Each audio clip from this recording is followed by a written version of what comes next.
Fourth grade, today we are headed to Virginia. There is quite a lot to do in Virginia. It is one of the prominent states for history of our United States of America. So Mrs. Bilger did her best to pick the most important and or the most fun things that you can do and visit in Virginia that are important to their geography and their economy. So the very first trip we take is the Luray Caverns, which originally called a Luray Cave. It has, and it draws, I guess I should say, many different visitors. So this is a big tourist location. You can see in the top right-hand corner, the inside, a short snippet of the inside of the cave. It has been drawing visitors since its discovery in 1878. It has a bunch of different mud flows that create these stalactites and these stalagmites in the flowstone and mirrored pools. So this is something that you could visit and check out. Next, we head to Shenandoah National Park. It extends along the Blue Ridge Mountains in the United States state of Virginia. The Skyline Drive runs the length of the park. You can see as well the Blue Ridge Mountain range on your screen. So that is somewhere you can also visit. Shenandoah is a very popular place to visit as well. Next is Colonial Williamsburg Historic Area.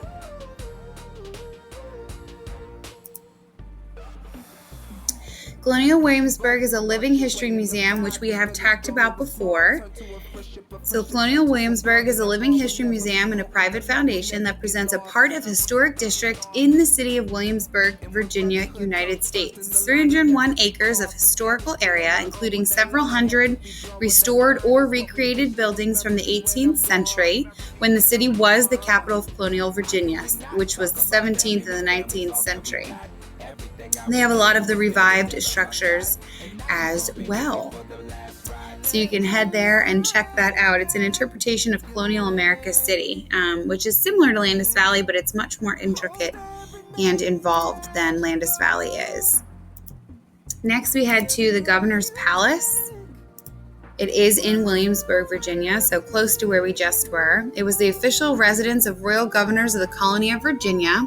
It was the home of two Virginia's post-colonial governors Patrick Henry and Thomas Jefferson, both names we've probably heard before, until the capital was moved to Richmond in 1780, and this was the original governor's residence. The main house burned down in 1781, although the outbuildings have survived the time after.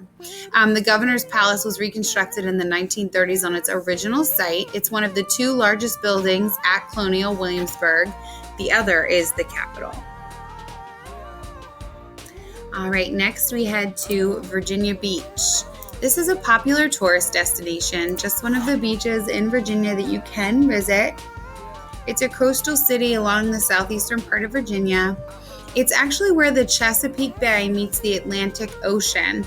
It's a 3-mile boardwalk stretch along there as well, and you can see here where Virginia Beach actually is, but then you can see this coastal highway as well, where it comes into.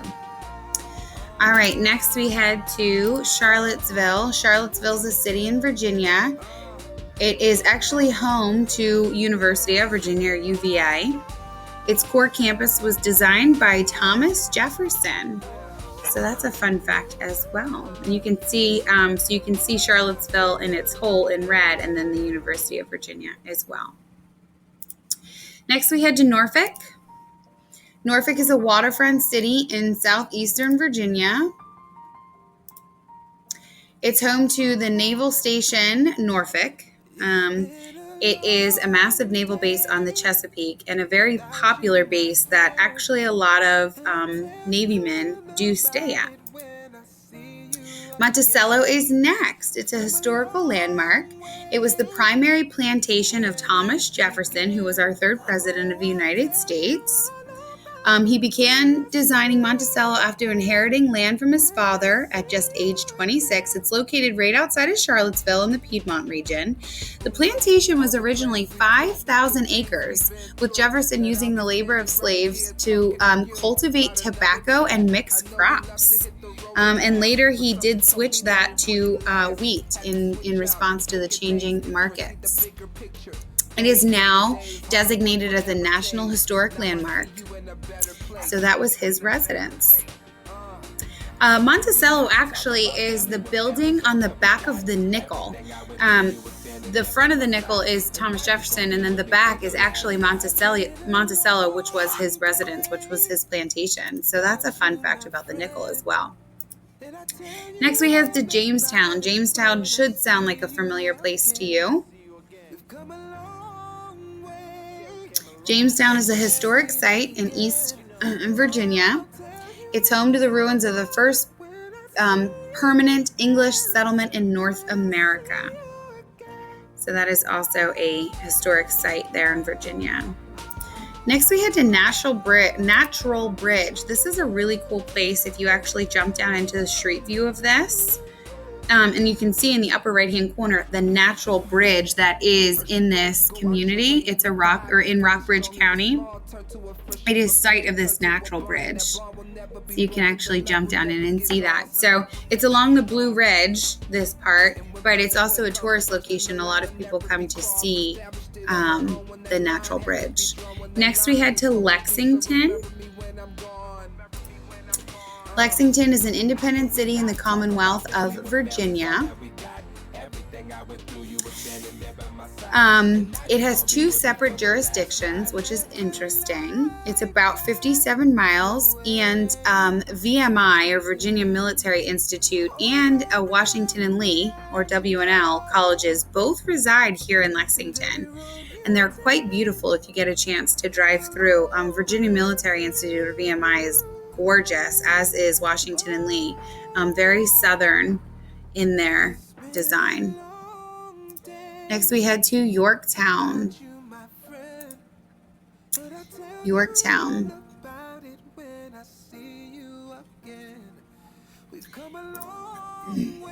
All right, so Yorktown, you can see, lies on the water.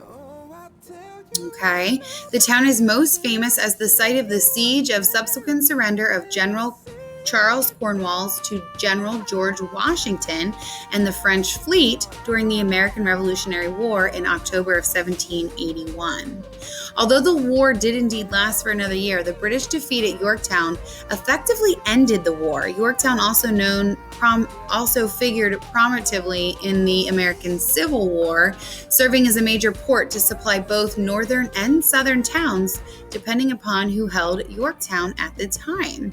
So it is one of the three sites, because of all of those things, it's one of the three sites at the historic triangle, which includes Jamestown, which we haven't talked about yet, and Williamsburg, as important colonial area settlements. So there's a lot of history in Yorktown. We also had, and then we head to Fredericksburg. Fredericksburg is a city along the Rappahannock River. It's just south of Washington, D.C. It's really known for its colonial, just similar to Jamestown and Williamsburg, that colonial feel, and it's also part of the Civil War history. So again, an important piece to our history. Next, we head to Mount Vernon. Mount Vernon is in Fairfax, Virginia. It is the home, or should I say, the Mount Vernon estate was the home of George Washington, located south of Alexandria. So this is also an important part to our United States history. Next, we head to Manassas.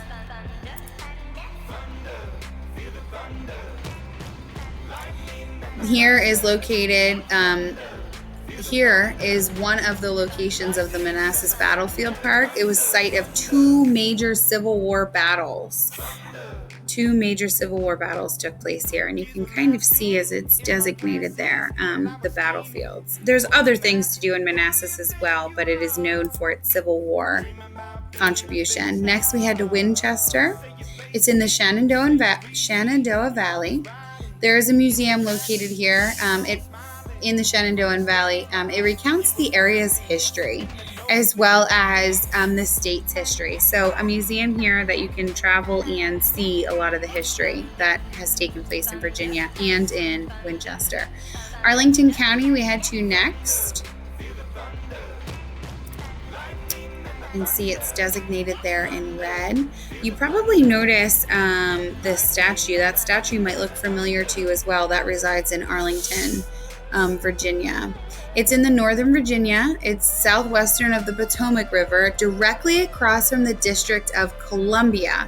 It was actually originally, or should I say it was once part of the District of Columbia. It's the second largest principal city of the Washington metropolitan area. Next, we head to Arlington National Cemetery, which resides in Arlington County, right? We just talked about Arlington County. And this is really important to note as well. This is the Arlington National Cemetery. It's a United States military cemetery, which is in Arlington County, Virginia, across from the Potomac. We just talked about that. It's 624 acres. It has been, many have been buried here starting at the beginning of the Civil War. The United States Department of Army and the United States Department of Defense controls the cemetery. And like I said, it was established during the Civil War on the grounds of the Arlington House.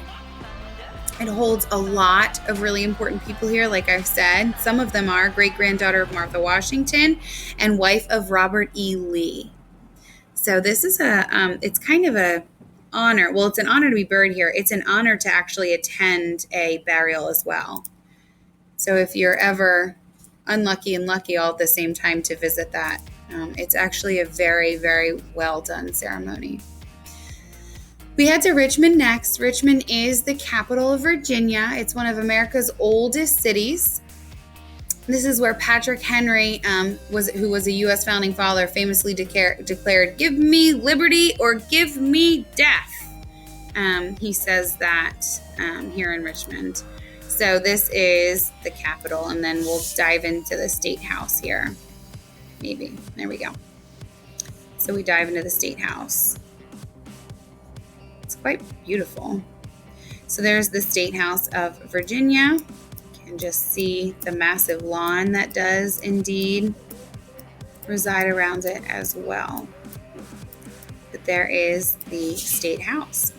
So our very last step, although it doesn't actually reside in Virginia, Virginia is the closest state that's known to take part in or be a part of Washington, D.C., being that's right across the Potomac. So I did want to include the White House in this presentation. This is, again, it's not going to be included in any other presentation. But it is important to note that this is important to our history and our current history, former and current history. So here's the picture of the White House aerial view. Again, like I said, it's located across the Potomac, is Washington, D.C., or District of Columbia. So we don't do a specific part about D.C., but I wanted to include the White House, so you can jump down into the street view of the White House and check it out as well. So I hope you enjoyed our trip to Virginia, and take a second and look at all of the things that were in our presentation.